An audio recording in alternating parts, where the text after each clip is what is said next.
Bonjour, mes très chers auditeurs. C'est avec une humilité que seul un corps affaibli par la maladie peut inspirer que je m'adresse à vous en ce 23 février.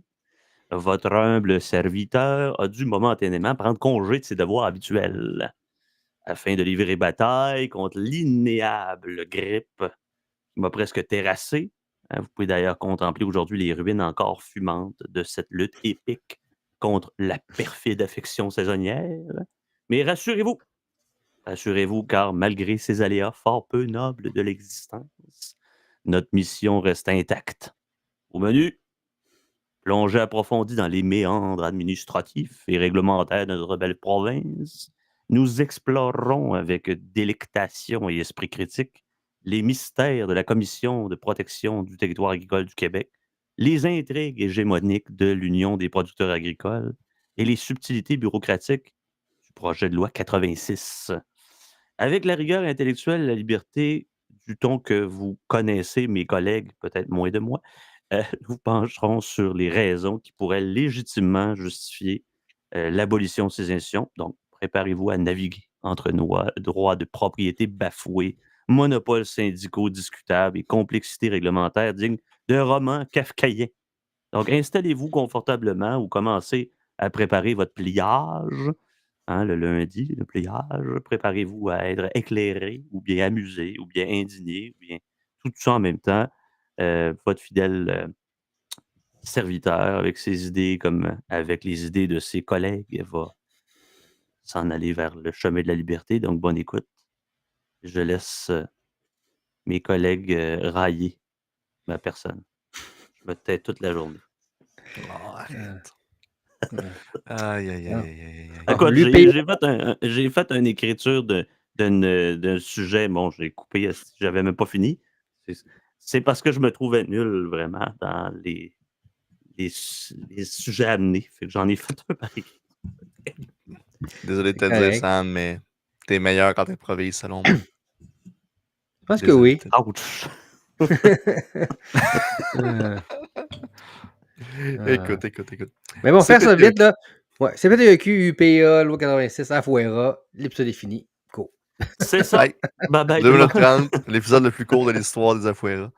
Non, Oui, Pierre Desrochers a fait 2 heures et demie. écoute. Yo, C'est assez impressionnant. il a Mais pas non, fait ça. écoute, je serais peut-être commencer, Sam, avec un retour sur ton texte sur l'UPA, qui était passablement intéressant.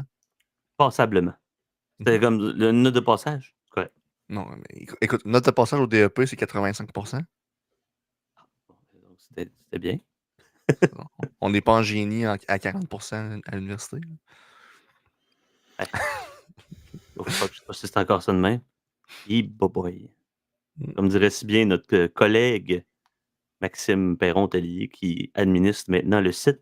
D'ailleurs, mention spéciale à mon très cher ami que j'aime beaucoup, le très rigolo Maxime Perron-Tellier qui manœuvre avec maîtrise le site de Pilule Rouge.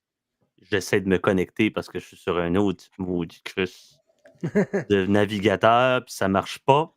Fait que pendant ce temps-là, je me ferme la gueule, puis Francis est en train de parler pendant que moi, je suis en train de J'ai dégoter. d'ailleurs, parlant de pilule rouge aussi, pendant que tu retrouves Oui. ton texte, j'ai aussi publié mon premier article sur pilule rouge cette semaine. Je pense qu'il a sorti samedi Ouais. sur l'augmentation des cas de rétractation scientifique dans la littérature. Donc, plusieurs pays, plusieurs universités qui ont des taux au-dessus de la moyenne de rétractation. Certains journaux même qui ont fermé.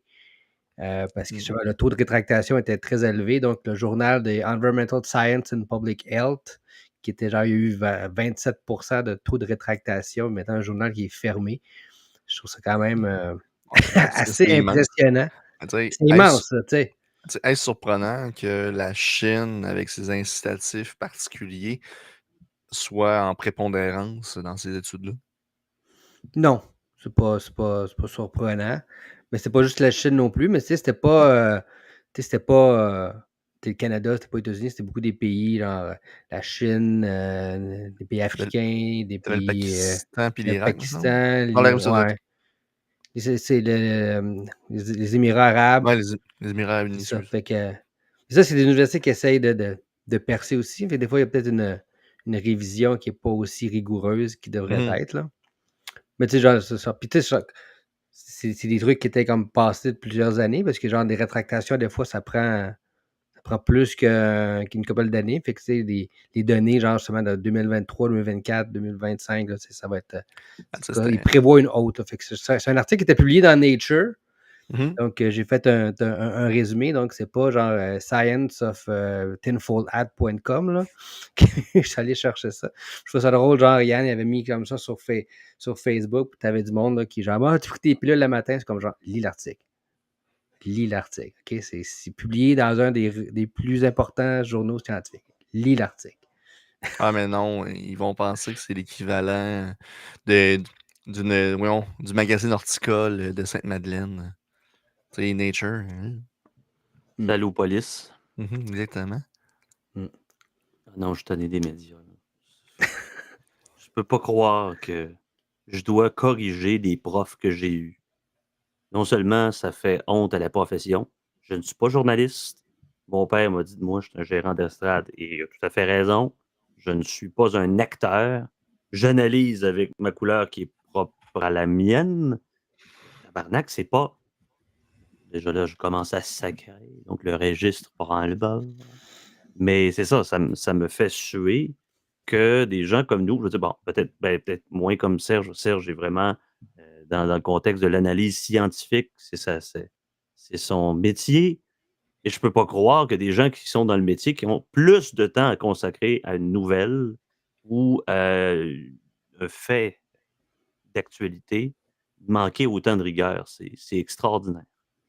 C'est, tu sais, je comprends la pression de devoir dire, ben, il faut que je sorte mon article là. Pression ou pas, c'est ton boulot. Je veux dire, si tu étais dans un contexte de cadre dans une usine, ou tu serais dans un contexte autre que le commerce dans lequel tu es, la manufacture, ben ton boss attend de toi un travail bien fait. En tout cas, je sais pas, c'est des standards, je sais pas, je suis peut-être naïf. Ouais, mais je pense que puis là, tu sais, on s'entend, on parle surtout de Monsieur Tassé, avec ses articles un peu loufoques, ou Monsieur Lester, ou peut-être qu'on attend plus de rigueur. Mais à un moment donné, je pense aussi que c'est facile de tomber dans une espèce de frange où genre, faut toujours que tu ailles plus loin pour satisfaire tes lecteurs. Puis à un moment donné, genre, faut que tu sois prêt à dire, ben, je suis désolé, mais tu m'as suivi ou tu me lis pour ça. À un moment donné, il faut que tu mettes une limite. Ça aurait été facile. C'est facile pour un scientifique. Tu sais, mettons que tu n'as aucune attache. Ce serait facile, tu sais, quand j'ai commencé à critiquer le prof TikTok, justement, sur la pandémie, tu sais, ça aurait été facile pour moi de double down, puis genre de virer, genre faire des textes genre anti-vaccin ou pro-chemtrail ou des trucs du genre. J'aurais probablement eu des milliers des milliers de likes. Je serais peut-être rendu à 50 000 followers sur X. Mais Chris, c'est pas vrai. Dan Pilon. Ouais, c'est ça. À un moment donné, c'est comme, OK, ben j'aime mieux genre dire la vérité ou genre une analyse qui est balancée plutôt que de balancer des balivernes juste pour avoir des likes ou des lectures, là, tu sais. Fait que, à un moment donné, c'est une balance entre les deux. Moi, j'aime mieux être honnête intellectuellement, là. Ben, Serge, dans la conversation, à un moment donné, on parle du fait que j'aime insulter des gens sur Twitter, nouvellement X. C'est Puis plus nouveau. ouais, non, c'est pas nouveau. C'est pas nouveau du tout, mais j'ai changé le ton dans un langage plus formel, plus aristocratique, pour 2 raisons. Pour me faire moins bloquer, parce que je suis pas mal sûr que les principaux intéressés comprennent absolument pas le registre. Mais deuxièmement, parce que c'est artistique. Ça relève quand même, j'ai perdu mon idée, fait que là, je suis en train d'en avoir une troisième en tête. J'ai encore beaucoup de rhume et de sirop pour le rhume. C'est plus le sirop pour le rhume qui vient m'attaquer. Vous voyez, c'est une expérience scientifique, là. Ceux qui plient leur débarbouillette présentement sur la laveuse en écoutant votre même serviteur, disent, ben oui, oui, ça va par où? Et c'est ça, c'est ultimement là, les déconnexions, puis les insides, puis les Sam, c'est pas le sujet. Fait en sorte que la gymnastique de votre cerveau fait en vous exerce à moins tomber dans la démence et l'Alzheimer. Je vous l'ai dit, toutes ces absurdités-là sont des exercices neurologiques. Je vous aide à ne pas mourir dans la démence et vous chier dessus. Donc, si C'est moi bien. je fais des niaiseries puis des insides, vous allez moins avoir la propension de vous déféquer dessus à 75 ans dans un lit d'hôpital, dans un CHSLD. C'est une Donc, pente fatale. 10 minutes plus tard, ton texte. Mon texte, quel texte? Ouais, j'essayais de me bloquer, me bloquer. J'essayais de me connecter, ça marche pas. Parce que le maudit Oh. texte en question, avec Patreon, je suis pas capable de me plugger sur mon Google Chrome. Fait que ça fait Écoute, depuis 20 minutes que j'essaye. C'est épouvantable. Et quel show. Merci, messieurs. Merci énormément. Merci, mesdames, messieurs aussi qui nous écoutent présentement à l'heure du souper, peut-être. Certainement. Non, mais j'essaie depuis tantôt. Là. OK. Ah, maudace que t'es fin. De chance que je vous dis, sinon je ferais pas grand-chose dans la vie. Bah, Je ça vous montre là. la petite procédure en même temps. Oui, exactement. Ben, regarde, ça, je suis pas capable de le mettre. Je comprends pas. Sur Et mon Brave, voilà, la petite procédure est faite. parce que, regarde, moi, je dis toujours mon Brave, c'est pas pour rien, parce que mon navigateur s'appelle Brave. Alors, moi, ça marche là-dessus, mais pas sur Google Chrome. Exactement. Bon, mon Donc, texte passable, là, qu'est-ce qu'il y a, mon texte? Qu'est-ce que j'ai dit? il est pas passé. Il est excellent. Arrête-moi ça. Je veux que tu nous en fasses un peu une synthèse de l'idée, puis on développera par la suite. Pour ceux Est-ce qui que l'ont la pas lu. synthèse, c'est plutôt une madame avec des cheveux bleus puis un anneau dans le nez? C'est une synthèse. Attendez, j'essaie de me chercher dans un autre contexte qu'un visuel. Parce que moi, rebâcler. Hey, tout bug aujourd'hui, ça va bien, ça va bien. Bon, voilà. Ben, essentiellement, ce texte-là, ben, c'est suite souvent à des trios économiques. On va pas se le cacher. Ces idées-là ne sont pas originales de moi. C'est c'est un melting pot, c'est un wrap-up, excusez-moi, de ce que Vincent ou le Food Professor mentionne notamment. Donc, c'est j'ai un angle d'analyse où que c'est obsolète. C'est un design qui est obsolète. C'est un système qui agit depuis les années 70 déjà, pénalisant la liberté de l'agriculteur et pénaliser aussi la liberté du consommateur. Donc, ce que Sylvain Charlebois mentionne, c'est important de citer dans la vie. Je sais pas mon expérience à moi. Je ne suis pas économiste, je ne suis pas un expert comme Vincent ou Sylvain. Par contre, eux l'ont bien dit, la gestion de l'offre n'existe pas pour protéger les consommateurs. Elle protège une élite agricole ou dépend du bien commun. Donc, cette espèce de... C'est un petit peu comme le mécanisme de l'ancienneté, par exemple. L'ancienneté vous permet de vous protéger davantage, et ça, même votre degré de compétence. Voyons la compétence comme concurrentielle dans la vie. Ben, malheureusement, c'est pas ça. Et au motif de vouloir protéger notre économie agraire au Québec, bien au contraire, de toute façon, euh, ça fait l'effet inverse. Puis là, merci beaucoup, Francis, d'user de discipline avec moi. J'ai tendance à bouger comme ça, puis je sais que les auditeurs, je sais qu'ils n'aimeront pas ça. Et je me concentre à parler sur mon micro de telle manière. Il va falloir que je m'attache sur mon truc. Mais Mais c'est il y ça. a une grosse, il y a une forte, très forte propension, puis c'est probablement aussi, une très forte propension des politiciens à vouloir défendre le monde agricole à tout prix. Puis je sais pas si c'est parce que la réaction du monde agricole quand il manifeste est plus importante que le commun des mortels. Es-tu en train de me dire que les politiciens n'aiment pas ça rentrer aux chambres des communes avec un épandeur à fumier qui est passé avant eux? Genre. C'est comme avoir peut-être 10 000 personnes qui marchent dans la rue pour contrer ou manifester contre une politique. Ça a moins d'impact, comme tu dis, qu'un épandeur à fumier ou genre une centaine ou une couple de centaines de tracteurs qui déferlent devant le Parlement. Puis ça, on le voit pas juste au Québec, on le voit partout en Amérique du Nord. Là, puis à gauche et à droite, c'est pas une propension qu'on on regarde. Maintenant, j'avais parlé avec Joey dans un des En toute liberté, genre les viandes fabriquées en laboratoire, qui est un nouveau concept en agriculture. Donc, mais tu sais, genre le gouverneur Ron DeSantis puis d'autres politiciens républicains qui veulent bannir ça sous le prétexte de protéger une certaine conservatisme agricole. Tu sais, puis c'est correct. Tu sais, moi, sois pour ou contre de manger de la viande faite en laboratoire, je veux dire, c'est bien correct, mais à un moment donné, il faut que tu laisses le libre marché, il faut que tu laisses le libre choix aux individus, faut que ce soit en fait en toute transparence. Mhm. Je pense que c'est ça qui est important, là.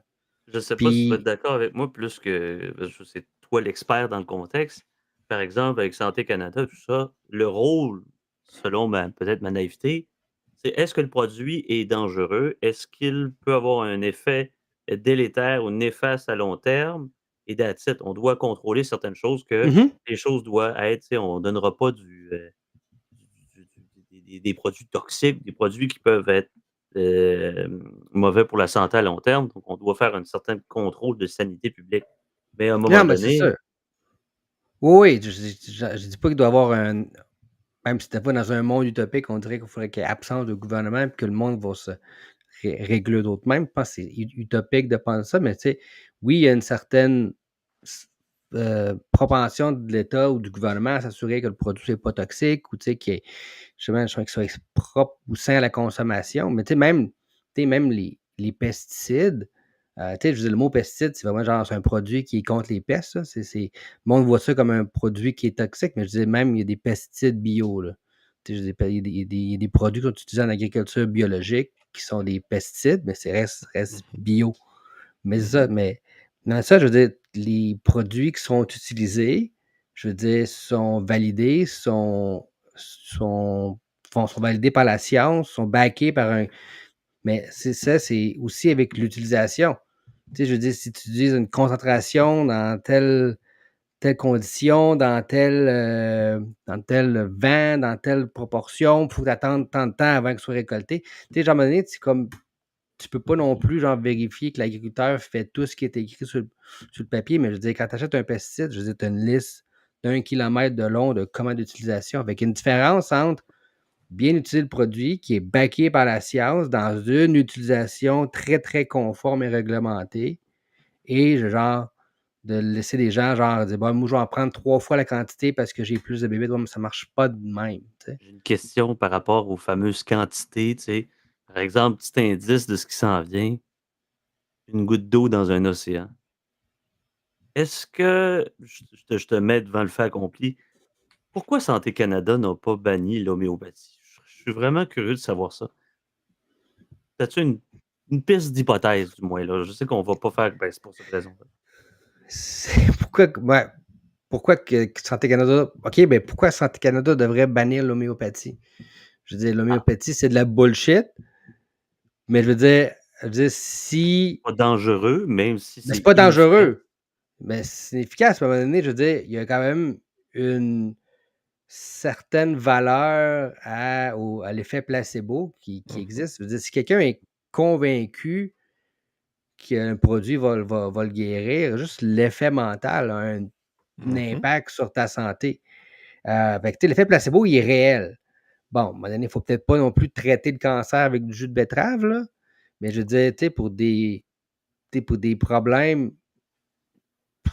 mineurs, si tu es assez cave, Steph, pour te prendre des traitements homéopathiques parce que ça pense que ça te guérit, je veux dire, tu sais, je veux dire, Pourtant, je dis c'était ça la quand. science dans les années, mi-19e siècle. L'homéopathie était vue comme la science, au même titre que la saignée, depuis Aristote, était considérée comme faisant écouler les humeurs, hein, donc les mauvaises Mm. humeurs, ça vient de là. Mais là, on est en 2025, Steve fait comme: «Gars, moi, là, me rendre Ah, mais, de la moutarde à l'intérieur et ça va faire en sorte je me fais un lavement au café». Oui, j'ai entendu ça, se faire un lavement au café permet toutes sortes de Un on est lapin au dans une café espèce avec une d'ozone. sangsue sur le bout. mhm, Sensu sur le bar. mm. Tu des kings Ah, mais, spéciales, français. ah, mais, ouais. mais, mais la science évolue. Donc, des changements de mentalité, de paradigme, mais aussi, il faut réaliser que tous les individus sont différents. Là. Je veux dire, à un moment donné, genre, prendre une pilule à toutes les 8 heures, ça va pas avoir le même effet sur tous les individus. Tout le monde a un métabolisme différent. Fait que, tu Mhm. sais, dans l'avenir, Tu sais, je veux dire, la médecine va être, c'est probablement quelque chose que le docteur Karim El-Ayoui pourrait parler plus en détail, mais je veux dire, le futur de la médecine, c'est la médecine personnalisée. Mhm. C'est de comprendre ton métabolisme, puis après ça, te donner les produits qui vont être capables d'aider avec ton médecine chinoise métabolisme. faisait. Quoique, en tout cas, la médecine chinoise prend un peu de ginseng parce que tu as un déséquilibre au niveau du chi, puis tu es dans l'élément du froid, ça te prend quelque chose pour te réchauffer. Puis le gars, il a juste des inflammations. Ah, inflammation, ah oui, rentre-toi, ça se dit, oui, 2-3 réglisses, ça va porter. C'est quand même plusieurs millénaires quand même. Mais je pense qu'on se Je pense défait, qu'on mais a c'est un dévié. exemple par rapport à On, Santé Canada, tu sais, on en bifurque. lien au bifurque, Je effectivement. pense Mais qu'on a bifurqué. tu C'est sais de ma faute. qu'on parlait de la CPTAQ, du Oui, TA, ben on était oui, rendu à Santé Canada, ben oui. Mhm. Ça n'a pas de écoute, bon sens. Pourquoi le monde paye pour ça? on était rendu à l'apothicaire du Ouais, ouais. coin. Santé Canada, ben, revenant, en essayant de revenir, en essayant de revenir dans le sujet, ben, Santé Canada, l'homéopathie, justement, on parlait de pesticides. C'est pour ça on a bifurqué le pesticide en disant ben, la concentration, c'est la concentration qui fait le poison. Le professeur Cloutier, le docteur Cloutier pourrait bien sûr nous le mentionner. On peut dire docteur dans tous les pays, OK, là, je dois le dire. Il n'est pas en pratique illégale de médecine, on s'entend bien, mais bon, vous comprenez le contexte. Fait que c'est Mhm. ça, tu sais, par exemple, on a eu, juste pour faire un petit clin d'œil à ce qui se passe en Europe depuis José Bové, je ne sais pas si vous vous souvenez de ça. Tu sais, Mhm. ceux qui utilisaient, on ne parle pas de Monsanto, là, on parle seulement là, des pesticides là, ont cette forme de pesticide-là, pas le Roundup, c'était comment il Le s'appelait? Roundup. Le Roundup est Le en Europe, le glyphosate. le glyphosate, exactement. Ça a fait une tollée. Alors, au Canada, bon, il y a Santé Canada, il y a les agences d'inspection, il y a les agriculteurs et il y a le Saint-Siège pour faire un petit clin d'œil à Francis, non pas notre Francis ici, mais Francis de Pope qui est en train de décéder présentement un petit peu. On lui souhaite prompt Un petit rétablissement. peu, S'il nous écoute, un Frank petit de peu Pope, décédé. ben, il est pas mort encore. Hein? Non, je pense qu'il n'est pas Non, fort, là, mais. il est pas Non, il est fort. pas. Non, il est pas. Ben non, je veux dire, Mais on souhaite pas la mort de personne. au moment où ce podcast va sortir, peut-être que ça va être arrivé, malheureusement. Oh! Ou Ouais. heureusement, ou en tout cas, Euh, ça dépend de ce que vous souhaitez et de vos appelez-moi allégeances et à quel point vous êtes bizarre. appelez-moi Super Mm, Pam. Mais oui, c'est ça. mm. Mais tu sais, Non, encore, mais mais comme le glyphosate, si tu dis qu'il faut que tu appliques le glyphosate d'une certaine manière, puis tu attends 2 semaines, mettons, pour récolter, ou tu sais, je dis n'importe quoi, là, mais tu sais, je te dis qu'il faut t'attendre 2 semaines avant de récolter ou un mois avant de récolter. Mais tu sais, il faut que tu respectes ça. Si tu appliques du glyphosate, puis la semaine d'après, tu dis ah, mes fruits sont mûrs, tes récoltes, puis tu les mets sur le marché, ben là, je veux dire, il y a un problème parce que tu n'as pas respecté ce qui était genre la durée sécuritaire. Tu sais. Ça va prendre beaucoup d'eau. Beaucoup Ah. d'eau pour laver les fruits et légumes. Mhm. Beaucoup d'eau. Mhm. les pommes, là, tu te fais c'est quasiment ça Euh, de pain de euh, créosate quasiment. Là, Histoire d'en revenir à l'UPA. oui. Histoire d'en revenir 23 aux choses minutes. sérieuses. Oh mon Mhm. Dieu, merci Après François. 23 minutes qu'on n'en parle pas. Tu sais, l'UPA, bien comme tel, c'est vraiment une relique du passé, comme que ça me Mhm. disait. Puis leur méthode aussi date du passé. On se rappelle un peu qu'est-ce que le prof, le food professor avait rappelé un petit peu quand lui, il était accueilli littéralement avec une gang de matamors qui l'attendait à la sortie de son témoignage. Ça l'encourage pas bien à dire tout ce qu'il pense, mettons. Puis c'est un Mais petit peu, là, il y a beaucoup de désinformation qui se fait aussi dans le milieu agricole. Parce que dans la tête de bien des agriculteurs, le dumping, c'est-à-dire les Américains qui subventionnent leurs produits pour ensuite les exporter ailleurs moins cher, euh, dans la tête du cultivateur québécois, le dumping est la pire chose de l'humanité. Il n'y a rien de pire que ça. Ouais, parce que c'est la concurrence déloyale. Puis autant les nationalistes que les péquistes, les sociaux-démocrates, les socialistes utilisent cette base Mhm. argumentative au même titre qu'on dit, ben, en passant, ça, c'était l'argumentaire des communistes de Georges Marchais, du Parti communiste français.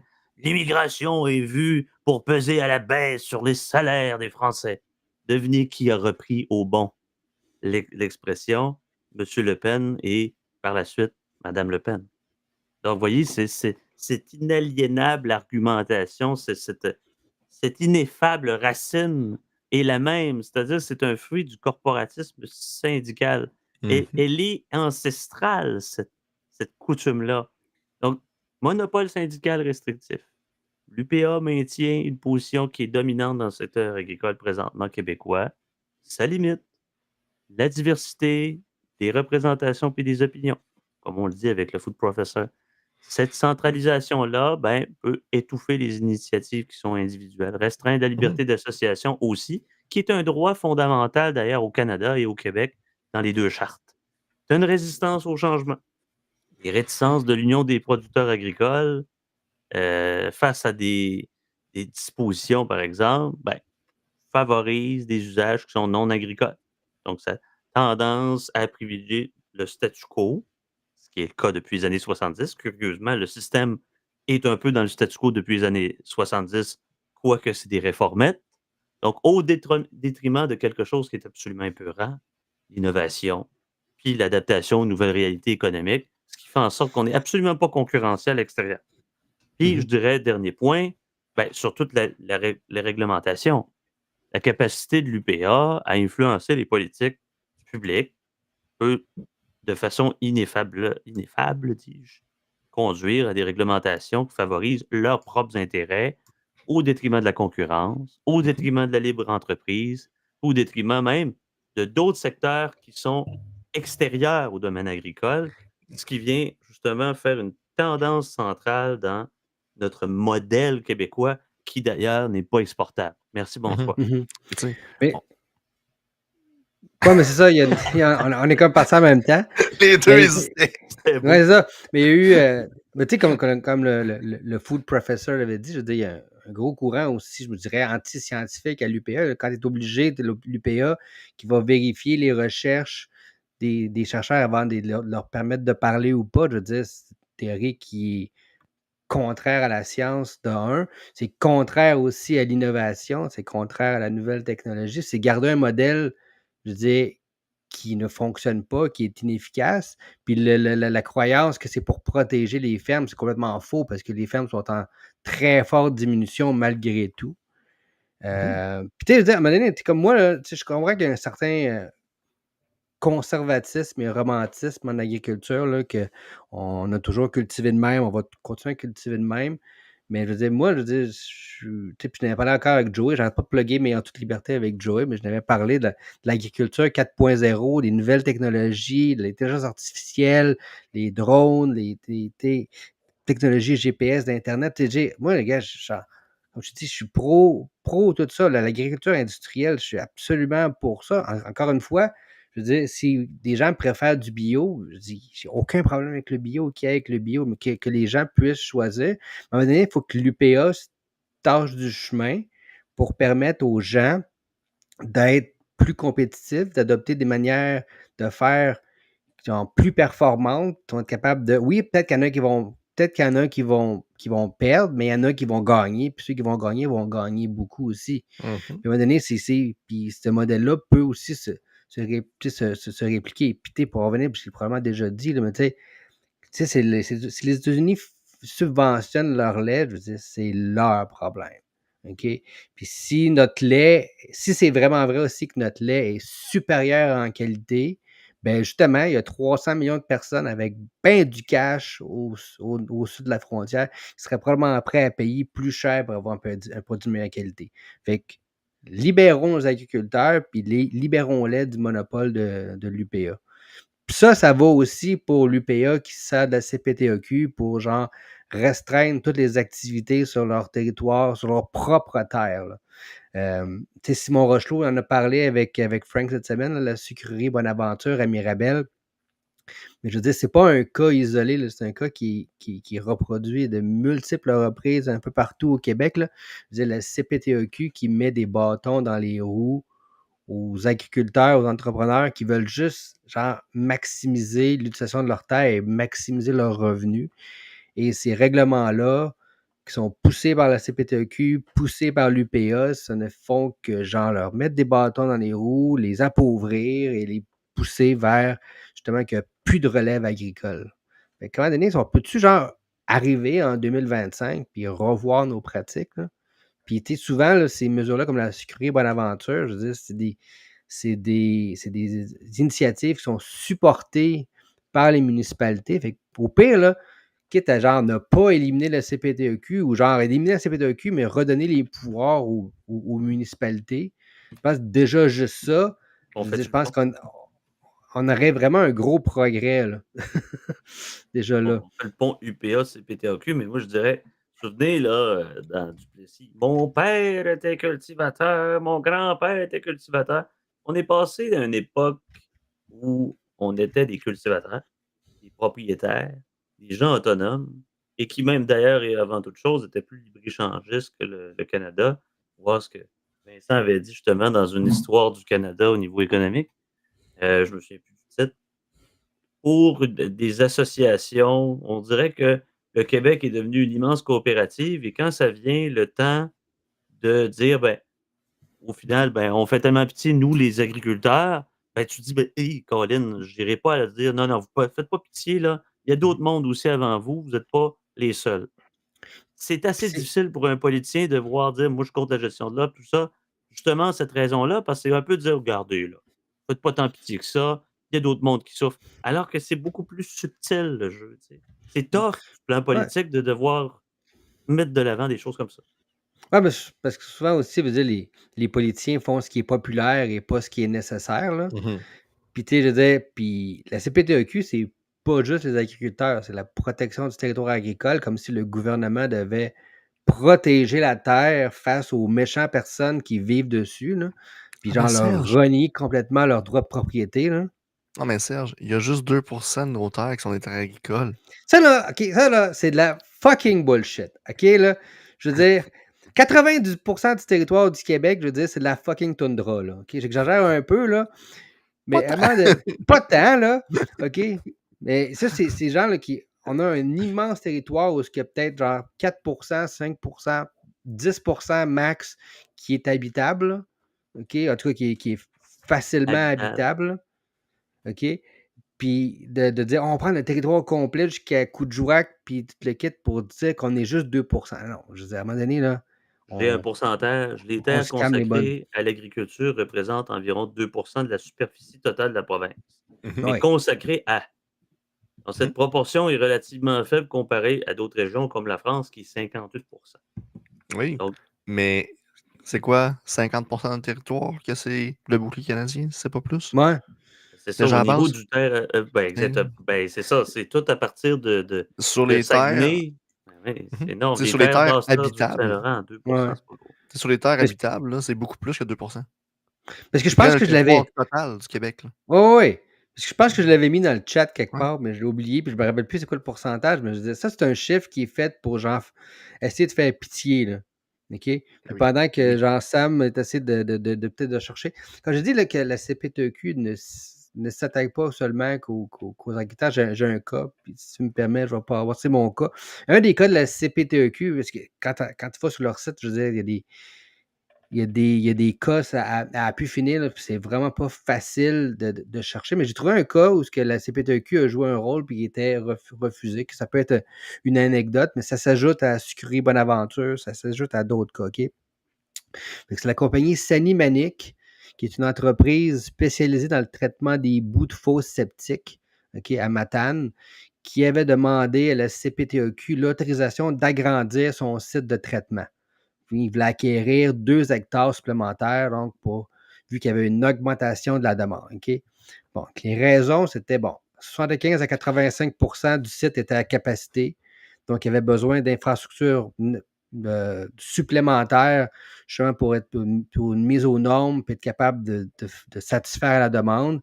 La topographie du site, donc, rendait ce type particulièrement, je veux dire, les territoires étaient enclavés, puis ça avait vraiment un impact minimal sur l'agriculture. Parce que la parcelle qu'eux visaient était entourée par des terrains d'entreprise qui étaient isolés du reste de la zone agricole. Il y avait des boisés qui protégeaient les installations. Donc, c'est un site parfait. Il y avait un appui local, encore une fois, la ville de Matane soutenait le projet, dit que ça a une importance pour l'économie locale. Tu sais, des fois, nos municipalités ont tellement de problèmes à attirer des gens chez eux avec des compétitions fiscales. Fait que Tu sais, c'est un bon projet gouvernemental. La CPTEQ, après des investigations et des mois et des semaines, des mois d'audience et de discussion, ont décidé que non, ça ne marchait pas. OK? Parce que les sols sont super, un fort potentiel agricole, donc même chose que la sucrerie Bonaventure. C'est des terres super bonnes agriculture, les meilleures au Québec, mais somehow ne seront pas utilisées par les gens localement pour l'agriculture. Mais bon. Puis c'est-à-dire l'impact à long terme de l'exclusion compromettrait la continuité, l'homogénéité des activités agricoles dans la région, alors qu'il n'y a déjà juste pas d'agriculture qui est faite sur ce terrain-là. Puis il dit, il y a d'autres, puis là, la CPTEQ, mais il y a d'autres terrains à proximité que tu pourrais faire. Fait qu'au lieu de dire, on va agrandir chez nous, on va agrandir, non, on va avoir un site chez nous, puis on va en ouvrir un autre 1 kilomètre, 500 mètres plus loin parce que on ne peut pas faire ça chez nous, on va étendre nos. Alors, ou genre juste de tout déménager d'un coup. Pas si tu te rends compte des coûts que ça représente, non seulement juste pour la représentation, et genre, les avocats, les audiences en cours, tout le kit, des spécialistes, d'un bord et de l'autre. Puis là, dans l'entreprise, non, je vais déménager toutes mes installations parce que je ne peux pas exploiter ce petit lopin de terre-là qui est à côté de chez nous parce que somehow, c'est une terre qui est magnifique pour l'agriculture, mais personne ne s'en sert. Juste à des fins de bénéfice de notre auditoire, qu'est-ce que c'est, en très peu de mots, la Commission de la protection du territoire agricole? Ça a été créé en 78, hein? Les années 70, c'était assez merveilleux. 78, loi sur la protection du territoire et des activités agricoles. Son mandat, qui est toujours le même qu'aujourd'hui, d'ailleurs, quand un mandat n'a pas changé, hein, au moins on sait de quoi il s'agit, c'est protéger les terres agricoles du développement urbain et industriel. C'est un mandat. Ce que ça veut dire, c'est une mission sacrée. On ne le sait pas, hein? Donc, le pouvoir, c'est l'autorisation requise pour changer l'usage d'un terrain en zone agricole. Là, 5 là, ça n'en fait pas mal quand même. C'est plusieurs millions d'hectares. Tu sais, puis si tu peux accepter le partage, mon Sam.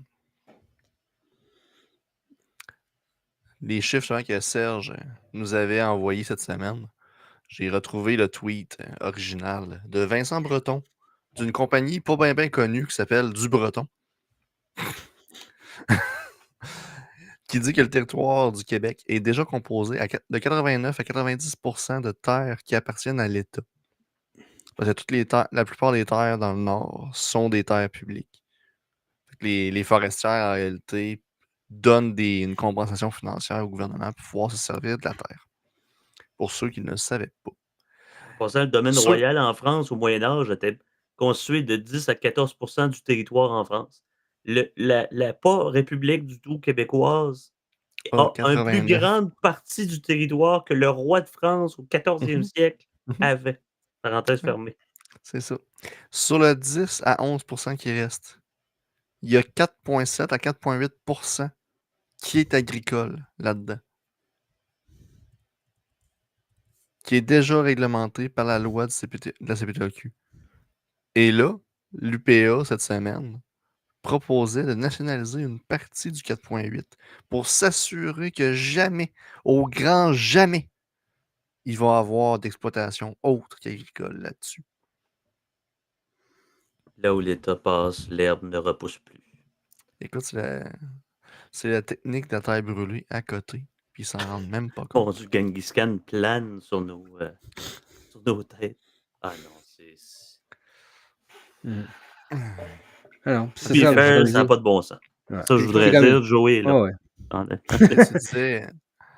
Tu disais tout le temps que l'UPA vont faire du lobbying pour renforcer encore plus leur pouvoir au détriment, des fois, de d'autres enjeux. Ben, tu sais, le projet de loi 86, c'est carrément ça. C'est une réglementation qui est là pour protéger encore plus le statu quo qui est là. Puis, je vais donner une tape dans le dos involontaire à la Fédération des Québécoises des municipalités, parce que l'information que j'ai vient de là, mais ils se sont même pas rendus compte à quel point c'est une mine d'or qu'ils ont faite. Sérieusement, je pense pas qu'ils se sont rendus compte à quel point c'était une mine d'or. Parce que les autres, c'était dans le but d'informer les gens comme quoi que c'était une bonne chose, ce projet de loi. Attendez un petit peu. Ils ont fait un beau tableau. Je vais prendre le temps de montrer le beau tableau.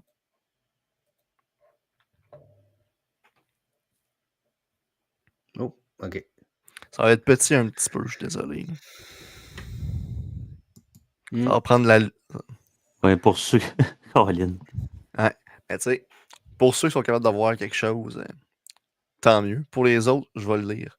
Oui. Au point 15.2, grosso modo, là, le projet de loi, il vient empêcher quiconque qui ne réside pas au Québec d'acheter une terre agricole ou acéricole au Québec.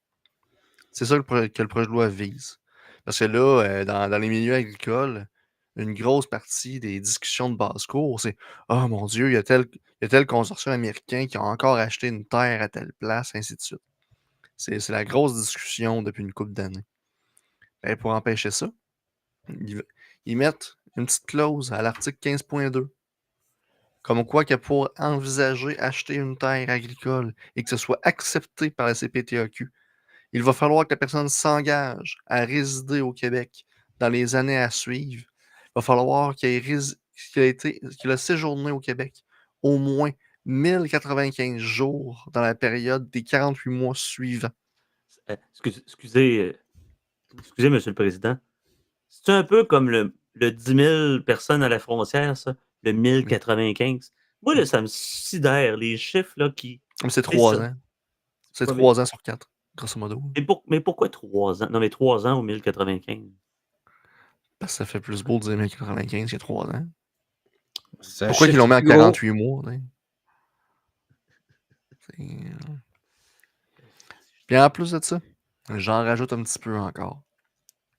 Ils ont changé les amendes. Les amendes, par le passé, dépendamment de l'infraction que tu faisais, allaient de 200 à 5 000 pour une personne physique et de 600 à 30 000 pour une personne morale. Si vous voulez avoir la distinction entre personne physique et personne morale, demandez à Samuel, il va se faire un plaisir de vous l'expliquer. Personne physique, vous êtes individuel, vous êtes un particulier, vous êtes un propriétaire d'un terrain privé. Personne morale, vous êtes une entreprise qui, par exemple, est de vocation, une société de personnes, par exemple, ou une société incorporée qui fait en sorte que votre patrimoine est distinct du vôtre.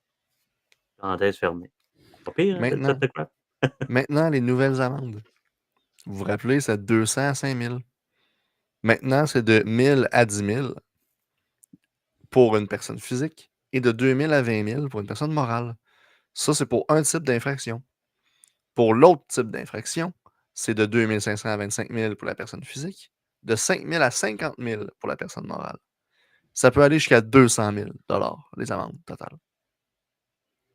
On fait une parenthèse ici, là, mais le droit administratif au Québec, là, les amendes puis les tickets de parking, c'est épouvantable. Et d'où va cet argent-là? C'est un peu comme les Et où va le FDA pognon? là, qui parlent de. Ben oui, c'est ça, le pognon, il va où après? J'ai l'impression qu'ils se font un petit party. Je me suis listé un peu des arguments pour l'abolition de la CPTAQ, puis c'est assez simple. Parce qu'on parle d'une atteinte au droit de propriété, qui est fondamental dans ce podcast, en passant. Un agriculteur ne peut pas vendre ou utiliser ses terres librement. C'est la prémisse. Les municipalités ne peuvent pas planifier leur développement sans autorisation. Encore. Le blocage du développement économique, encore, ça empêche la construction résidentielle et commerciale sur des terres agricoles sous-utilisées, surtout dans un contexte comme le nôtre, mes chers amis. Ça crée une rareté qui est artificielle des terrains, ce qui fait exploser le coût du logement. Encore. La bureaucratie lourde et efficace, on en parle par rapport à l'administration. Les délais sont excessifs pour les demandes de changement de zonage. Écoute, c'est quasiment deux baux amphithéotiques, excusez-moi. Les décisions qui sont souvent arbitraires, comme un petit conseil d'eunuques qui le sont, on est dans partie Patreon. De toute façon, ça va sortir peut-être possiblement, mais je sais pas, hein. S'attaquer à l'UPA, je pense pas que ça va sortir. Bref, les décisions sont souvent arbitraires. Il y a une vision qui est centralisée puis technocratique, ce qu'on est bon au Québec à faire. Mhm. tu as des détournements en matière d'objectifs principaux. Certaines terres protégées sont peu ou pas cultivées, comme on l'a mentionné, puis leurs statuts ne peuvent pas être changés. Voir ce que Francis partage.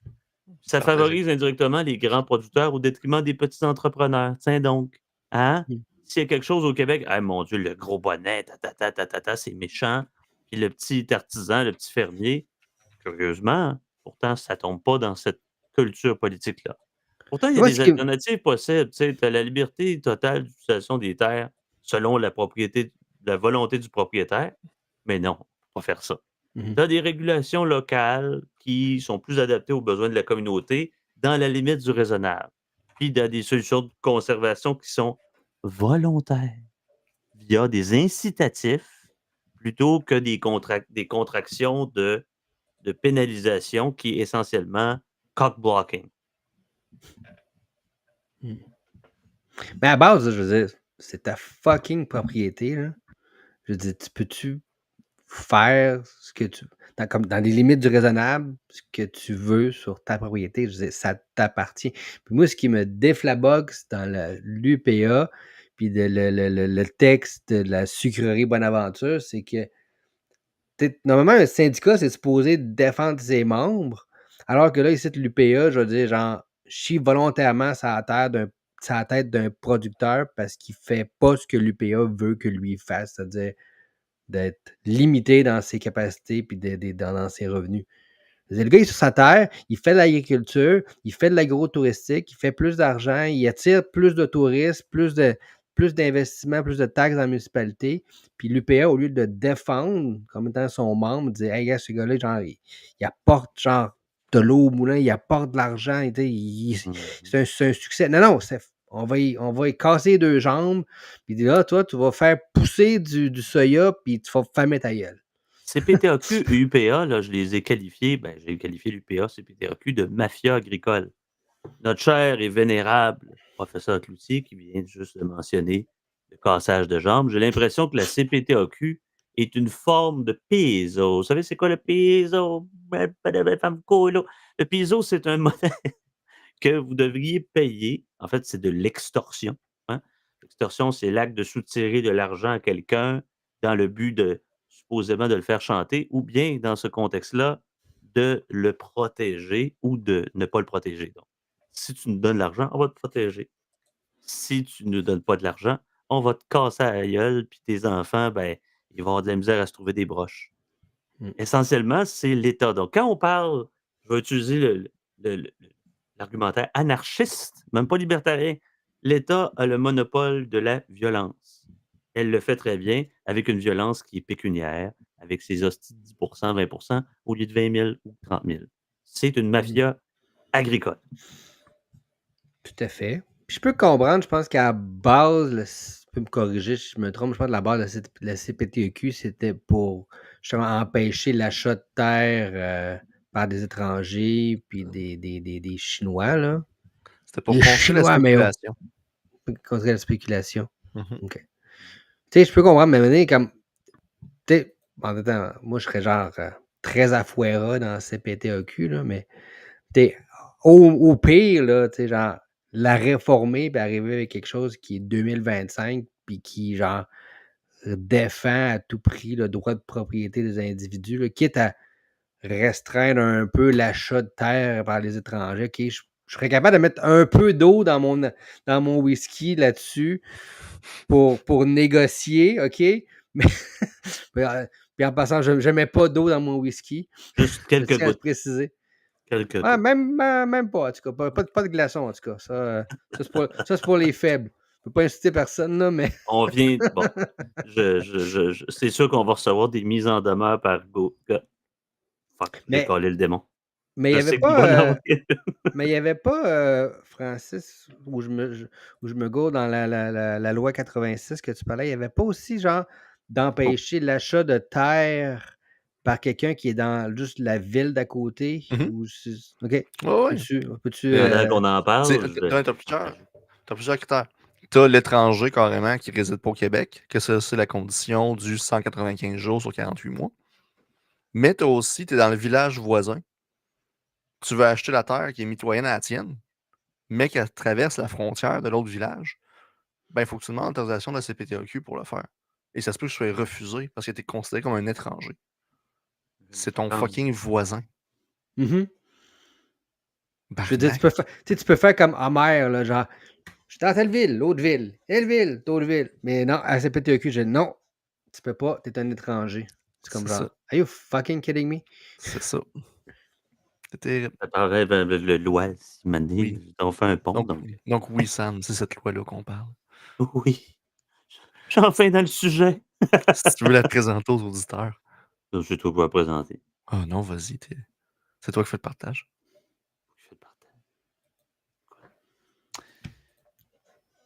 Ça, Je c'est sais quel pas ministre? si C'est quel André ministre? Lamontagne, C'est alias Lamontagne. quelqu'un qui a 195 millions de mètres de haut. Cet homme-là était excessivement. Il était fin, je pense que c'est l'homme le plus fin que j'ai vu à CAQ avec Claire Sanson. Excusez-moi. Je disais, Bon. j'avais pas ma. Qui était fin. Non. Mhm. J'ai même pas la bonne page de notes. Fait que finalement, là, ce projet de loi-là, c'est une catastrophe Ouais, et ça va être cacophonique. cacophonique. Mhm. Mhm. C'est assez atroce. Puis tu sais, il va y avoir aussi des taxes spécifiques sur les terres qui sont Oui. non exploitées. Ah, excusez-moi. Ah oui, oui, c'est ça, c'est vrai. Ça a été déposé, le projet de loi 86, parce qu'il n'a pas été encore adopté, donc Exact. PL 86. Ça a été déposé en décembre dernier. Ça visait donc la protection du territoire agricole, donc d'étendre la loi sur la protection agricole, dynamiser le secteur. Dynamiser le secteur. On parle d'encadrement des usages non agricoles, on parlait tout à l'heure, et que les projets de loi proposent des assouplissements pour certains usages non agricoles. Ben, il y a des préoccupations qui subsistent quant à leur impact potentiel et la disponibilité des terres pour l'agriculture. C'est important que c'est un peu comme dans le préambule, ça. Donc, Mhm. on renforce les pouvoirs de la CPTAQ, ce qu'on a mentionné tout à l'heure, donc ça va en continuité à ce qu'on disait. Le projet de loi accorde à la CPTAQ des pouvoirs accrus pour contrôler les transactions foncières et les constructions en zone agricole, ce qui peut probablement entraîner une centralisation encore accrue des décisions. Moi, ce que j'ai vu par rapport à ce projet de loi-là, ben, écoutez bien, ça l'entrave la liberté économique, les restrictions supplémentaires, encore une fois, je parle de restrictions à quel point c'est tellement bon, sur l'utilisation des terres, puis les transactions foncières, ben, ça limite, encore une fois, les individus et les entreprises à investir, développer des projets. On est pas mal plus une Cuba du Nord qu'une Irlande de l'Ouest. On va dire Mhm. l'Irlande du Nord, elle existe déjà. Une complexité réglementaire encore accrue, comme si ce n'était pas assez complexe pour les individus, les consommateurs, les propriétaires d'entreprises, les agriculteurs. Tu introduis des nouvelles règles des nouveaux critères d'évaluation qui alourdit encore le cadre réglementaire, qui le rend encore plus difficile pour les entrepreneurs dans un système qui a déjà de la misère. Il faut qu'ils s'équipent d'équipes juridiques, justement, on parlait de ça. Ça coûte cher pour l'entrepreneur de voir dire, bon, ben là, il faut que j'aille me chercher un avocat en matière administrative pour comprendre tout ça. Moi, je suis un agriculteur. J'ai-tu l'air d'être un prêtre, moi, d'un gratteux de papier? La réponse est non. J'ai aucun mépris par rapport à ces gens-là. Je parle à des vingtaines Mhm. d'entrepreneurs par jour et c'est tout à fait normal qu'ils ne maîtrisent pas tout à fait le langage d'un métier libéral parce que c'est pas leur job. On a chacun notre chapeau et c'est pas vrai qu'on va insulter des gens par rapport à leur instruction. Insultons l'air, par exemple, par leur éducation. Bon, parenthèse fermée. Donc, on centralise les décisions. Donc, la CPTAQ va s'agrandir, se mettre une couronne de plus pour des décisions qui sont encore plus éloignées des réalités locales. Mhm. Ça néglige les spécificités régionales. Encore une fois, c'est important, les régions. Ben oui, mange-moi le cul, Calice. Les besoins particuliers des communautés. Donc, on s'entend très bien que Legault et sa gang de bouseux font l'entièreté absolue de ce qu'il disait jadis naguère. On veut dire, on s'entend, là? Mhm. C'est ça. Moi, c'est mon Ah. wrap-up Ben, de. c'est du double down. Je veux dire, on passe. Il y avait probablement un vrai problème, une problématique quand ils ont mis le CPTEQ. ils ont mis ce projet-là, ça a eu des conséquences inattendues.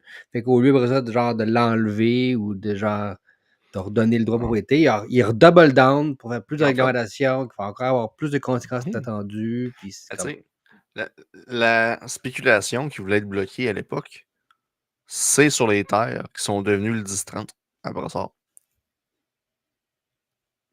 C'est cette spéculation-là qui voulait arrêter. Tu sais, il venait de bâtir, un nouveau pont. Et qu'est-ce qu'il y a de l'autre côté des terres agricoles? Maintenant, il y a un pont qui débouche. Les gens vont vouloir s'y installer. Fait que là, il y avait une petite guerre qui se faisait, à savoir c'est qui allait avoir la terre la plus chère. Il y avait une prise de profit qui se faisait au fur et à mesure en même temps. Un phénomène tout à fait normal, tout à fait sain, mais qui était vu par le monde agricole comme étant très néfaste. Mais même l'ancien député de ce territoire-là, Gaétan Barrette, avait lui-même déjà fait un post sur X, comme quoi c'était donc bien triste de voir tout le développement qui a été fait alors que c'est des belles terres agricoles par le passé. Hey, dude, t'aurais pas eu de job. J'ai envie d'aller voir si je suis capable de trouver ça pendant que vous parlez. Mais ça, tout ça, c'est parce que c'est genre l'espèce de fausse croyance qu'on va vivre en autarcie alimentaire ou qu'il faut qu'on ait une autonomie alimentaire, alors que, je veux dire, c'est un rêve qui est utopique. Tout ça, je pense que c'est un peu non nécessaire, là.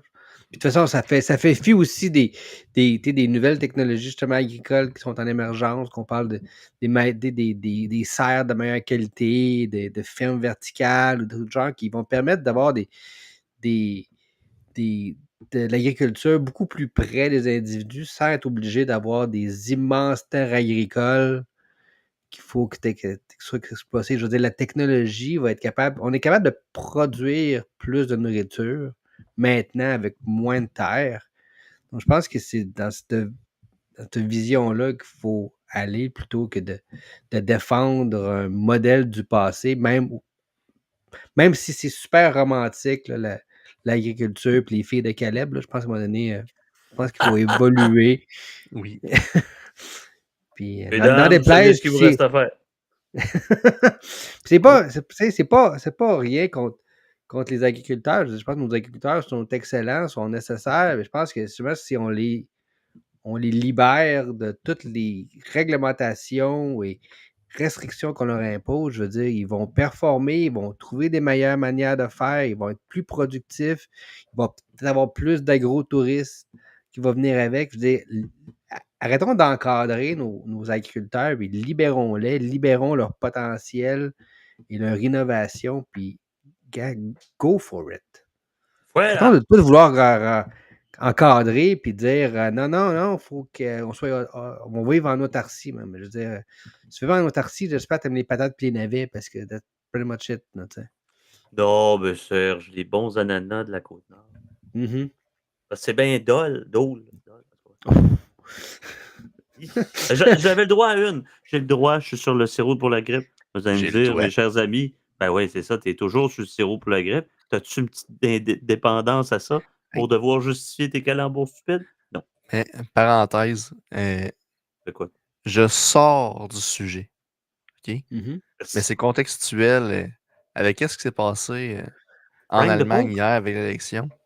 Oh, ah, oh, moi, ben oui. Je fais un lien un peu avec un article qui est présenté dans Les Affaires sur le retard qu'ils ont eu en termes de virage énergétique. Toutes les problématiques que ça les a amené, leur folie de virage vert, puis les retards que ça occasionne, parce que ça a été un sujet important dans leur campagne électorale en Mhm. Allemagne. Puis ce qu'on voit là, c'est un ancien champ, justement, qui a été converti en zone de stockage. C'est toutes des batteries, c'est toutes des power units qu'on voit là à perte de vue. Et dire qu'une centrale nucléaire produit 10 fois plus que ce champ-là. Mhm. Ben oui. Ils Est-ce que les. sont allés Faudrait avec voir. les miroirs magiques puis les moulins à vent. Puis on peut être critique. Je pense qu'il y a certaines bonnes choses qui peuvent émerger de ces technologies-là. Mais, je veux dire, ils ont fermé leur centrale nucléaire, puis à cause de ça, ils ont été obligés de réouvrir des centrales au charbon. Mhm. Alors que nous, on aurait pu, genre, ben, on aurait pu profiter de leur stupidité, de fermer leur centrale nucléaire et de leur vendre du gaz naturel. Mais on s'est dit, non, nous aussi, genre, on double down ces moulins à vent puis les miroirs magiques. J'allais J'aimerais dire les moulins savoir ça. magiques, là, mais Les- mélanger les deux. Les portefeuilles magiques. Mais il faudrait voir sérieusement s'il n'y a pas une accointance, je n'exprime pas un bon vocable ici, là, mais entre les agriculteurs allemands, peut-être même français, puis l'industrie nucléaire. J'ai l'impression que l'industrie nucléaire, c'est vraiment sous le couvert d'une impression, en toute raisonnable, toute raisonnable, euh, s'il n'y a pas une plus grande franche camaraderie entre les producteurs agricoles que pour l'industrie des batteries, puis et cetera, parce que l'industrie nucléaire, c'est pour ça ma prémisse, mon hypothèse, l'industrie nucléaire en Allemagne ou en France, c'est quand même plus ancien, donc se colle peut-être mieux aux réalités des producteurs agricoles, des fermiers, et cetera, que peut l'être les piles photovoltaïques de Machin Chouette Incorporated. J'ai l'impression. Mais prendre des excellentes terres agricoles sur lesquelles on préfère pousser des légumes, puis les convertir en champs éoliens ou en champs de panneaux solaires, c'est pas un problème, ça, pour l'agriculture? En fait, ironiquement, un des mouvements qui est le plus réticent à l'expansion. Qu'est-ce que tu fais, Sam? Ben, je mange des batteries. Maintenant qu'on n'a plus accès au navant, D'accord? je me fais une petite collation de batteries. Tabarnak! Je suis ça loin, man. Une des plus grosses réticences envers justement les projets de parcs éoliens dans des.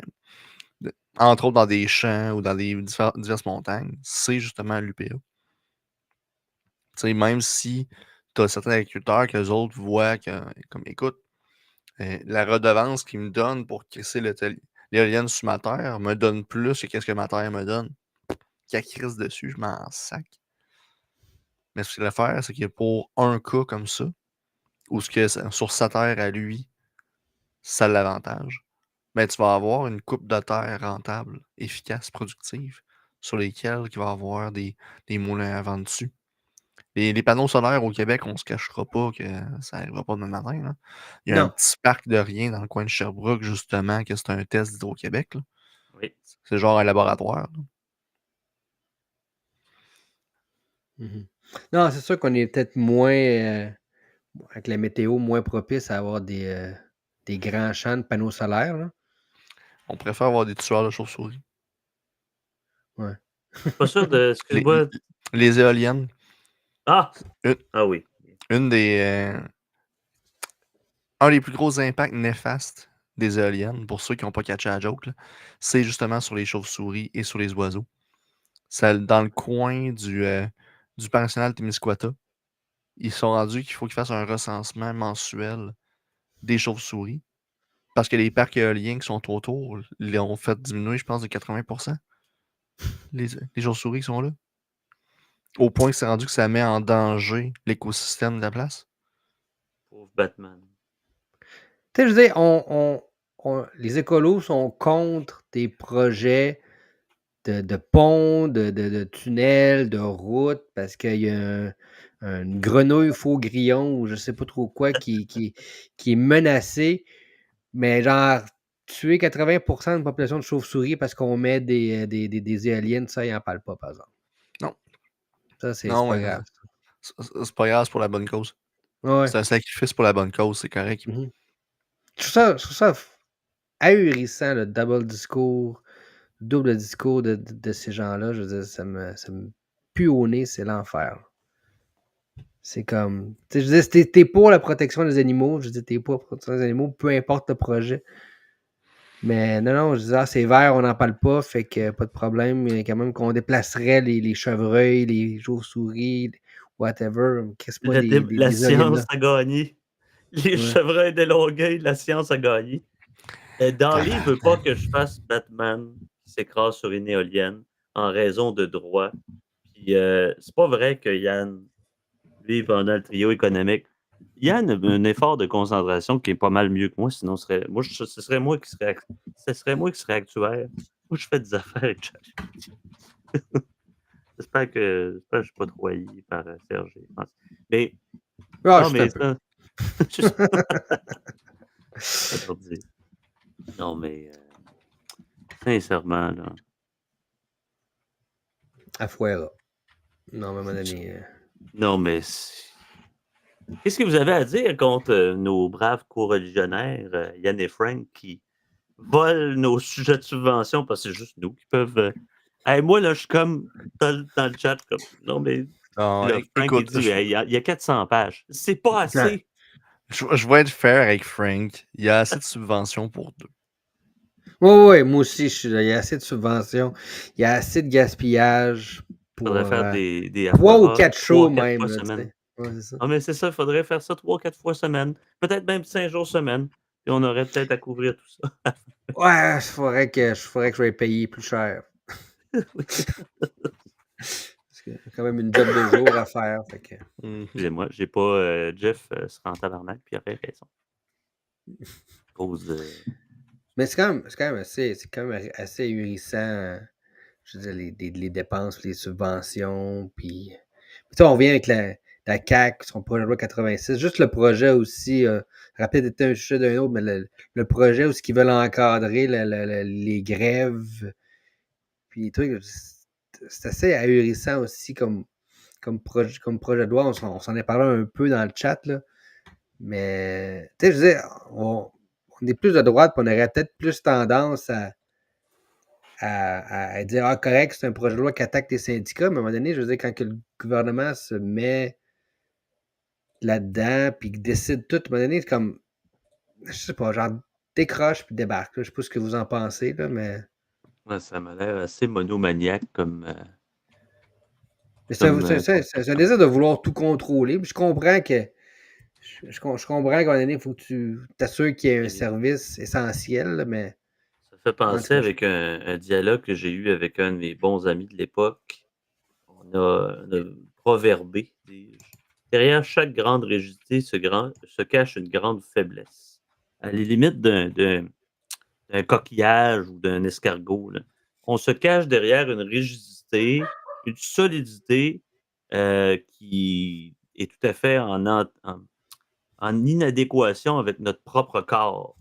Donc, il y a une mollesse à l'intérieur du système par rapport à des hommes mous. Hein, tu sais, on dit les temps fragiles font des hommes. Non, non, on n'ira pas dans ça. Non, j'ai vu Francis qui dit bon, Sam, fais attention. Non, mais c'est vrai, on est dans un contexte d'hommes et de femmes molles, mous et molles, qui sont incapables d'incarner une réforme Ils sont impuissants. correcte. Ben oui, ils sont impuissants, sont Ils mous. sont mous. Ils font pourtant l'érection de nombreux éléphants blancs. Non, mais là, tu m'as emmené sur une pente abrupte. Mais c'est ça, c'est que quand tu es dans une mollesse, dans une. Francis, tu veux commencer comme ça? Ça y est, je marche plus. Je suis brisé. Moi, tout, On ferme ça. Serge, ramène-nous à l'ordre. Moi, je suis prêt à Oui. Moi, j'avais comme quand j'ai vu que Sam était parti de sur ce point-là, j'ai comme genre j'ai décroché un peu mon cerveau, fait que ça m'a pas affecté trop. Serge a un esprit. Serge est un Jedi, Jedi gris. Mais non, mais c'est ça, c'est tout Gris, ouais. simplement. J'allais dans des proverbiales puis des montées stylistiques qui n'ont pas de bon sens. Mais c'est ça, c'est simplement comme quand tu poses une question à un expert qui, quand même, et je vois encore, je vais me tasser, je ne regarderai pas. Tu sais, c'est des experts qui sont à la télévision, puis là, ils vont il s'en va. Qui vont parler, puis sur le point des pieds, qui ont tellement peur, sont tellement dans l'hyper-prudence parce qu'ils sont dans l'hyper-vigilance, parce que le système qui est supposément démocratique, représentatif et merveilleux, ben, ne les laisse pas s'exprimer de façon à élaguer le sujet carte sur table. Fait que ça fait toujours on prend des détours, on tourne autour du pot. Au final, les réformes ne se font pas et ce n'est pas dans le populaire. Tu sais, on a on a toujours à scander que le populisme, c'est mal et cetera, Donald Trump. Mais notre populisme à nous, déjà en partant, là, avant de voir le populisme de l'autre, là, le gros bonhomme orange avec la couette blonde, là, c'est pas nous autres qui l'a élu. Par contre, là, c'est important hein, les livres de Squick, les romans du terroir et le Squick, on comprend qu'on est toujours dans faut pas en parler. Hein? Grand-maman aime pas ça quand. Tu sais, c'est une culture du mutisme, c'est un omerta général. Et pourtant, on se cante qu'on est dans une situation, dans une société libre et démocratique. Moi, ça me fait vraiment chier. Je m'excuse, hein. Mais Mhm. cette espèce d'aspect très matante, pas matante qui te donne du sucre à la crème, matante du regarde, on va changer de sujet, hein? Ça m'énerve. Ça, c'est la société, c'est pas la société québécoise, c'est le modèle québécois. Donc, il faut arrêter ce mutisme-là, parce que oui, à défaut de choquer ou de provoquer, au moins on incite la réflexion. Puis bon, on est entre les 4 murs des FORAS, mais Mhm. comprenez que si vous êtes à la table, ben, ça nécessite un effort, puis même peut-être d'être un petit peu moins confortable, de devoir se gratter un peu la tête, comme fait Serge présentement, Mhm. de devoir pousser la réflexion plus loin. C'est sûr que c'est pas confortable, mais enlevez-vous les doigts du cul, bon sang. Mhm. Non, mais c'est ça, on fait trop piquer. Notre système, contrôle trop de choses, est impliqué dans beaucoup de trop de choses de la vie quotidienne. Puis, comme je dis, les politiciens ont plus tendance à faire ce qui est populaire plutôt que ce qui est nécessaire. Puis c'est facile d'être populaire avant les élections, puis de se faire traiter de populiste. Puis c'est correct, parce que le problème, c'est que ton but, c'est de gagner les élections. Fait que tu peux pas. Mais une fois que tu es élu, genre, ben, ton but, c'est de gagner la prochaine élection. Fait qu'au lieu de faire des réformes qui sont nécessaires, qui seraient super impopulaires, ben, tu fais des réformettes, tu fais des changements ici, tu fais plaisir à lui, tu fais plaisir à elle, mais là, il faut que tu fasses un petit changement, parce que tu fais pas ce qui est nécessaire. Alors, à un moment donné, il faudrait quelqu'un il go all in. Comme Yann il disait, là, genre, tu rentres là, tu enlèves toutes les règles genre pro-syndicales. Puis là, je dis, gars, là, on va réformer à grandeur, puis genre, je m'en fous de ne pas être élu dans 4 ans. Je dis, mais gars, on va faire ce qu'il faut faire. Ça Il prend faut. un martyr, hey, hostie. Ben oui, j'étais vraiment excité quand Yann disait ça, j'étais comme: «Mon Dieu, c'est parfait», mais ça nous prend pas un grand sauveur ou un messie, mais à défaut, ça prendrait peut-être un martyr. Tu sais, le messie, en l'occurrence, c'est un messie. Le messie est un martyr en lui-même, là, dans les mythes, judéo-chrétiens, Mhm, et le gars, mettons, Éric Duhem ou, Paul Tremblay-Simard, là, bref, un nouveau chef du Parti libéral conservateur du Québec en 2038 qui arrive puis qui fait toutes ces mesures-là en s'incarnant comme je m'offre en pâture face au jeu démocratique. Je sais absolument que mon parti va passer de 100 à 2 aux prochaines élections, mais au moins j'aurais changé les règles du jeu. Mais on s'entend, c'est ultimement utopique et délirant parce que j'ai encore un peu de fièvre. mhm. Messieurs, est-ce que vous avez un Afuera de la semaine? J'en ai pas trouvé pendant que j'étais en train d'agoniser.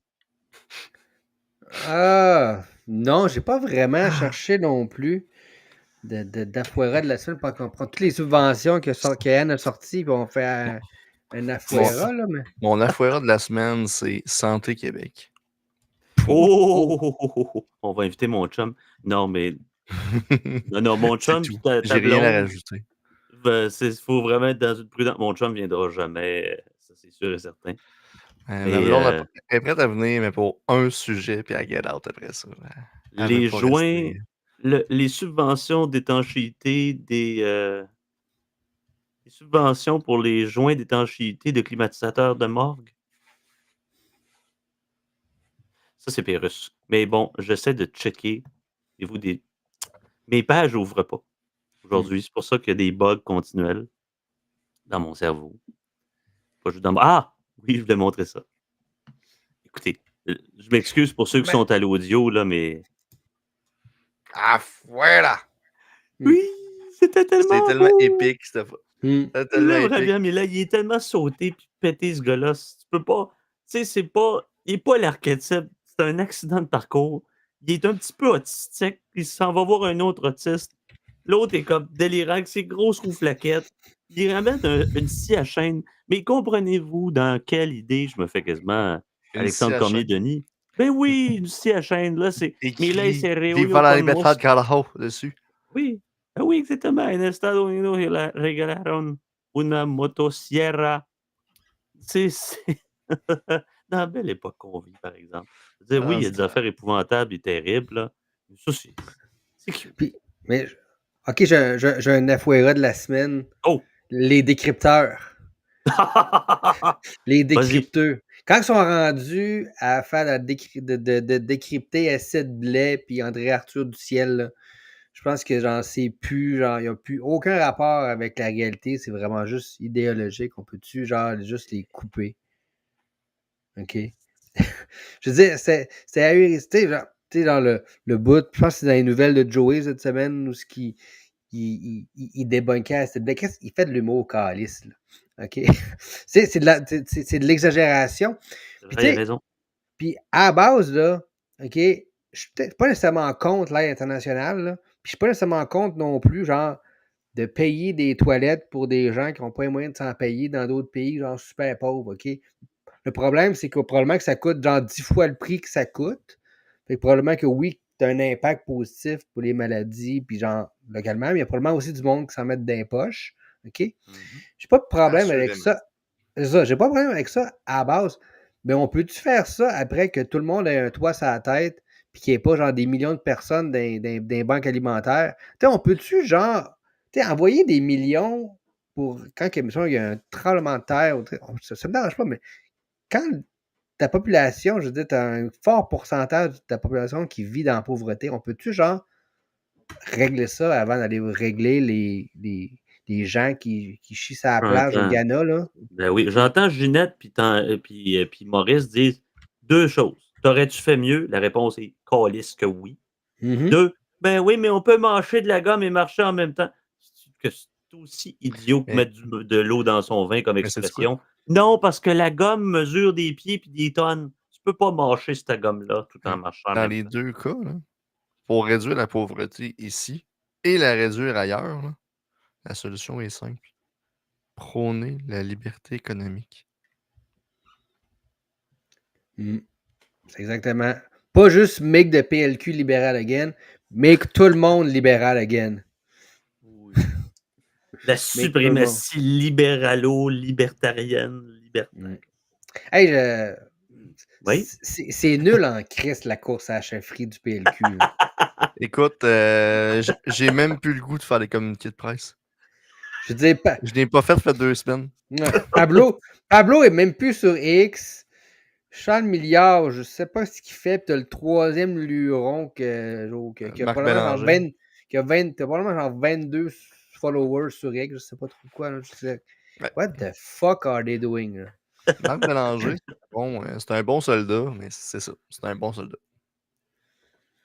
Puis, tu sais, je veux dire, on peut être pour ou contre Denis Coderre, mais c'était lui qui allait amener le show dans cette course-là. C'est lui qui allait amener genre de l'intérêt des médias à cette course-là. Puis là, en le Ah, mais mettant dehors, il n'y a plus personne que ça intéresse à part des Ouais. mordus.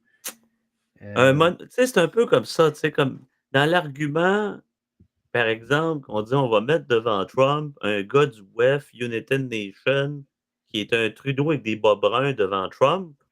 On va mettre un mononcle, ça c'est au fédéral par rapport à l'international. C'est pour ceux qui essayent de suivre mon raisonnement parce que je comprends qu'il est un peu étriqué. On va mettre un mononcle qui a eu un ACV, en tout respect, là, je ne veux pas dénigrer son accident cérébral vasculaire. Un mononcle, dis-je, devant un autre mononcle. C'est-à-dire, si vous voulez vaincre le feu par le feu, là, OK, je comprends, là, mais le gros feu contre le gros feu commence à nous éteindre Ouais. mutuellement. Là. Puis le couronnement du PLC aussi, c'est genre ahurissant. Là. Je veux dire, là, ils viennent de mettre, comment on appelle, Ruby Dalla dehors. Oui. Elle a brisé quoi? 10 règlements? la Selon madame le. au Botox. Ouais, la madame au Botox, là. OK? Ben, elle Mais je veux devrait dire, je trouve s'incorporer. ça même drôle. Genre, il y avait deux candidats des communautés culturelles. Les deux se sont fait buster par les hautes instances du PLC. Je veux dire, imagine si c'était les conservateurs qui auraient fait ça. Là. Ben, Marc Carné va incarner le changement. Ah! Le gars s'est fait dire You a bad boyfriend par Liz Truss puis par le Labour. Le gars, supposément argenté, mais qui est, comme dirait Yann, je le cite parce que trouvais la formule intéressante. C'est Trudeau avec des 5,36, là, des 5,34. Mhm. Essentiellement ça. Le gars s'est fait vilipender par le Labour et les Conservatives au Par les UK. deux. Tu sais, Par les quand deux. ton mandat fait l'unanimité, dis-je, contre toi, dans les deux parties de la Chambre, bon matin. Bon matin. Ah, on est Puis, mal, voyez on les est mal barré. sondages. Les sondages sont coude à coude. Ben, on disait, petit lièvre, le croquet de pomme, n'importe quand, il va être couronné. Mm. Écoute, j'étais dans Belle Famille vendredi. Et t'aurais dû voir la face du monde. Quand je dis, ouais, Carney, il est pas nouveau. C'est pas un nouveau gars. Il sort pas de nulle part. Hein, comment ça? Ben, tu dis que Trudeau, c'est que t'aimes le moins, c'est son côté de dépensier. Ouais. Ben, son conseiller économique dans les 6 dernières années, c'était qui? Je sais pas. Mark Carney. Ah ben, tabarnak! Ben oui. C'est qui a Informez-vous, guys. planifié la gestion financière pendant la pandémie? C'est-tu Mark? Non, mais, tu sais, là, je pense que je rejoins nos amis Diane et Frank là-dessus. Puis le World Economic Forum, essentiellement, c'est un petit peu comme un conventum de Hamway. Souvenez-vous de Hamway et non pas Amway? Hamway, Primerica, Herbalife, hein, tu sais, comprenez-vous la gimmick? Des entreprises pyramidales avec des être entrepreneur. Bref, cette espèce de conférences, de slogans, des slogans qui, pour des politiciens vides avec aucun esprit critique et aucune idée originale, vont être enfiroipés et ensemencés de ces idées-là, en revenant dans leur pays et nations respectives, en vilipendant ces idées-là, ces cassettes déjà préétablies. Ce n'est pas la 33e degré de franc-maçonnerie reptilienne Illuminati des hommes gris de la planète Toaster. Non, c'est une conventum de conférenciers avec des slogans, avec aucune vraiment. M. Carney qui voulait changer la fiscalité internationale en raison de l'environnement et tout ça, c'est ultimement, pour reprendre l'expression de nos amis Yann et Frank, c'est ça, c'est Justin Trudeau avec des 436 et des bas bruns. Là. Je C'est pensais que tu allais parler Ignatieff. Là. d'éco-fiscalité. Regardez, là, l'Université de Sherbrooke là, me font déjà mal avec David Morin. Là, t'as Luc Godbout. Calice. Mais pourtant, j'ai pas fait mon diplôme à l'UQAM. Atteins. J'ai eu une belle formation, j'ai appris des choses, j'ai juste envie de brûler mon diplôme là, quand je vois cette affaire-là. Je m'excuse.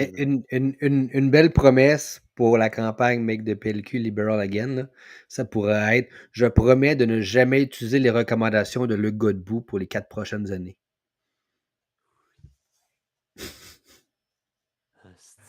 En fait, il y en a une que je serais pas en désaccord. Celle de crisser au vidange l'impôt sur le revenu, puis de mettre mettre des taxes de vente et des taxes de luxe. C'est pas une flat tax. Non, juste pas de taxes. Pas d'impôt sur le revenu. Ouais, ben là, on est au pas Québec. pantoute. Là. Oui, donc je À sais que ça Fuera, arrivera jamais. j'aimerais bien là, le paradis libertarien, là, je veux bien. Mais... Écoute, je le sais Pas qu'ici, ils vont trouver le moyen de nous crisser une taxe de vente à 90% sur ce qui nous reste dans nos poches et en plus d'avoir de l'impôt. Mais écoute. Une taxe sur le taxe, sur taxe, parce que la taxe a besoin d'être taxée. Parce que le gars qui administre la taxe, ben, sa femme est d'un autre ministère. Donc, ça, il prend une taxe pour subventionner son salaire.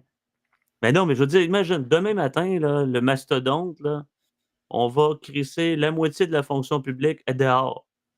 Oui. Mais tu peux pas le dire, ça. Faut pas que tu le promets. Faut que tu arrives là, au dernier jour, juste avant les élections pour le deuxième mandat, faire c'est assez. Tu commences à couper des chèques. Tu te filmes à couper des chèques puis des T4. Faut qu'il y ait des gens qui partent avec leur boîte. Oui.